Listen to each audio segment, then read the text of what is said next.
You might call Brooke Shields a teen angel, or Venus in blue jeans, or just a beautiful baby. Brooke has established herself as an actress and sex symbol at an age when most girls are still just girls.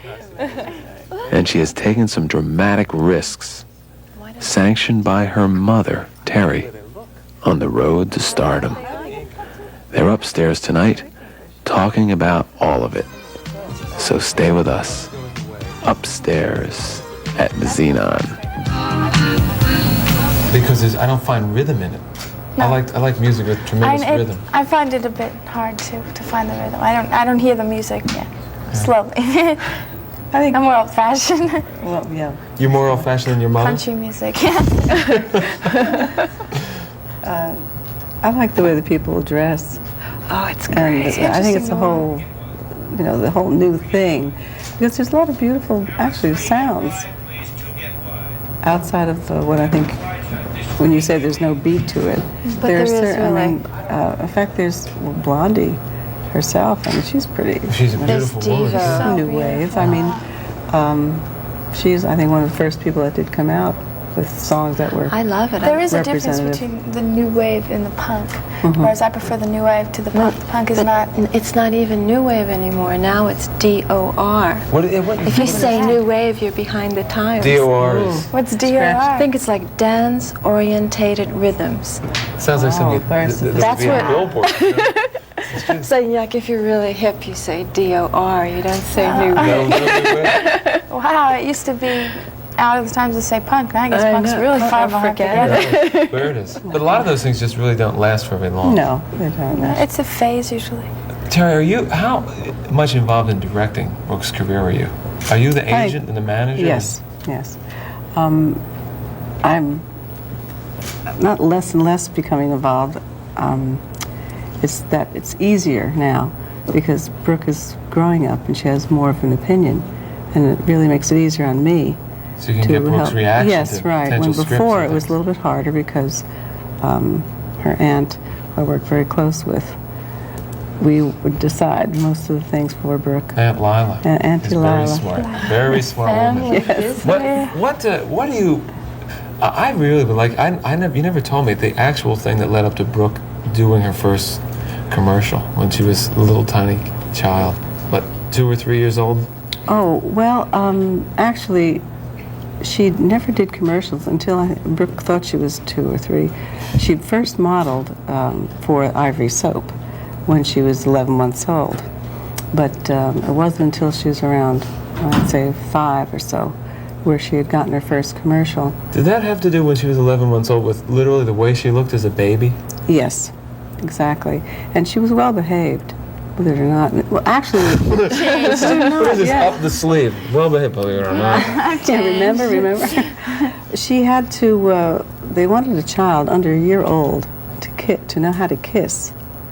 And it was just a coincidence that Brooke did know how to kiss. So that when she kissed her mother, right, that she would have to hand her mother the bar soap and kiss her mother. Oh. And, I mean, they had gone through so Isn't many that kids. cute? Well, the picture came out, it was ridiculous because of all the time and money spent. It was, I mean, I knew it was Brooke because, of course, it's my baby. But the Ivory Soap was there, it was beautiful, and the mother's face was gorgeous. But there was just a fat cheek and a shoulder of Brooke.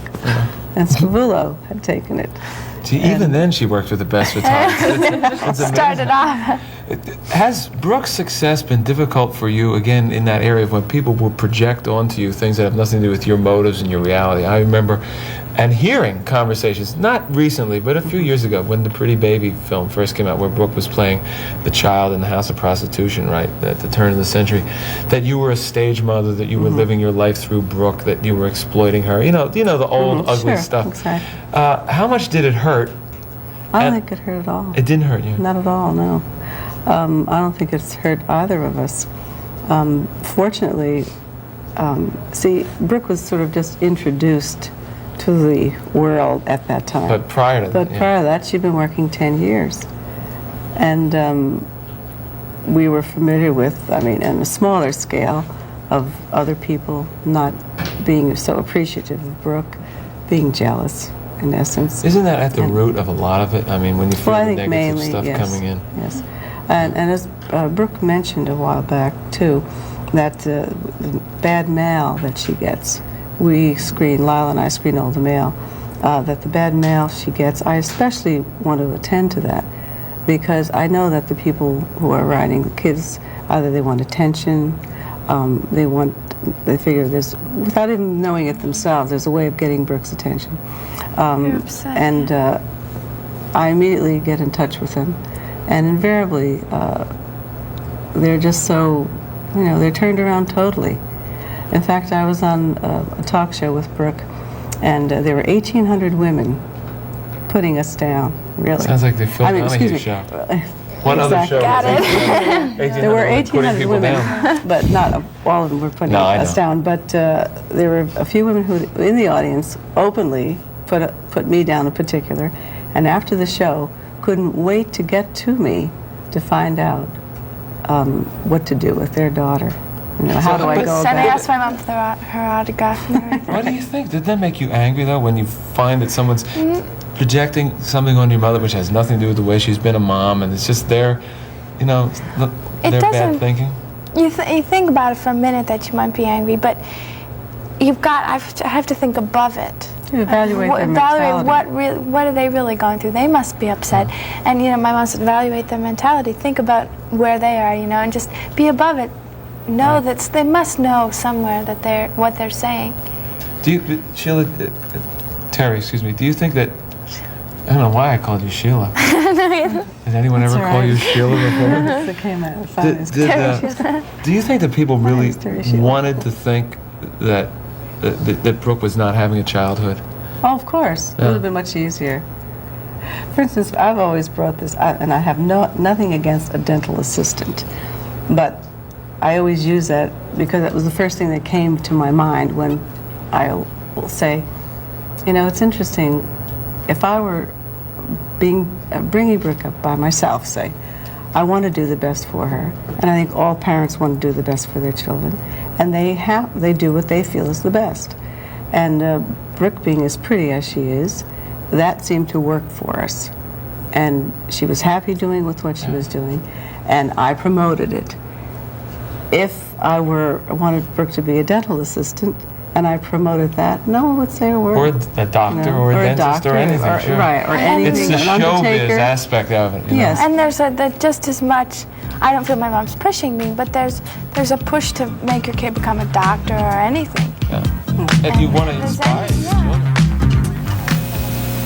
Teri, I'm very curious. I have a daughter myself, and I raised her until recently all alone, and I can understand all the problems. She's 14. She's 14, and I wanted to know what got you to the first step of having Brooke model at 11 months.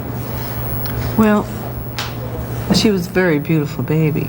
I mean, and I think that is really the answer, but it's not a general answer, because there were no babies as beautiful as Brooke. What made you decide? Were you alone? Were you divorced at that point? Yes. I had gotten a phone call from Scavula saying that they had 17 screaming babies there, and they needed one who could kiss. Needed one who could kiss. And then from then on, what made you pursue it, and how? Well, then what you do is you go to an agency, a reputable agency, and they either turn you down or they don't. And there's a lot of legwork involved. So did you just like that? It's a good question. I just thought it was good for me. It was fun. Well, yes, because fortunately Brooke was at an age, naturally, she couldn't talk back. She couldn't say, I don't want to do it. Yeah. From one time. Now you should hear me. What do you talk back about now, Brooke? What I'm going to wear that day. So it's not the heavyweight philosophical. No, she's very easy. Teri, how do you explain Brooke's uncanny ability to project herself as being older? Not just the way she looks, but also the way her ideas, the things she thinks about, her values, the way she deals with people, her maturity. The thing that impressed me from the first day that I met you two, when Brooke was 10. And very, very cute. And like just a miniature of yourself. No, more, now you're beautiful. Then, no, you were beautiful then, but since you're a miniature version of the same thing. I'm Jane. It's wonderful. Get taller. You know what I'm saying? Why is she able to do that? That's what makes Brooke Shields, the fact that she looks older. She seems older. She, at age 10, was like a little woman. You know what I really believe? I think when we're born, our characteristics are there. And whether we know it or not, they have to be developed. I think basically Brooke is a very serious-minded person. No, I think that comes through. And I think that's where, in her seriousness, very often appears that she's more mature than she is, when she's not really, especially at the age of 10. I think she was serious then, as she was when she was 6, perhaps, but we didn't know it because at 6 you don't think of a child being serious, or pretty much not. Do you talk about everything as mother and daughter?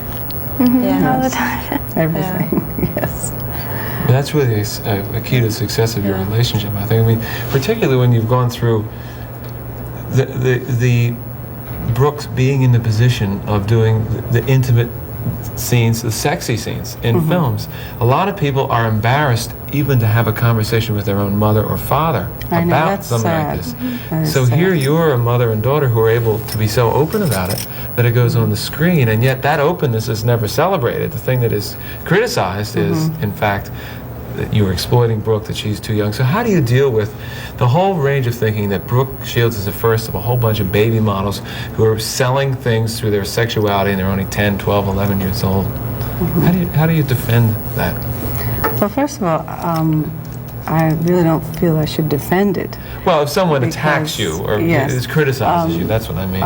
Because I hope to continue on with Brooke, and she feels willing also. I just think it has to be channeled in the right way. I think the exploitations, so to speak, that we all have read and heard about or talk about, I think people get off on a young girl looking more mature in commercials for one particular reason. And I think that reason is that not only can they see total innocence, which is definitely there, and 2, they have the sexy child too. They have the sexy person that appeals to them. Sure, and it's a forbidden fruit. Yes, and yet it's all wrapped up in one. And that is really appetizing. Well, listen, if I say, and this has happened to me, and I say, you know, I really like Brooke Shields. I'm like, you know, I like you, and we're friends, and I like you, and it's wonderful. And somebody will say, you can get arrested for that, and I hate that. And I say, what are you talking about? It's what they're I'm a friend, thinking of, you know? right. It's what they're thinking of, and that's what I keep coming back. It's like in the film, Peter Sellers' film Being There, where Chance is a simple-minded gardener, and it's the thinking of other people that's projected on him that gives him the characteristics that they like. In this case, it's either they like or they don't like.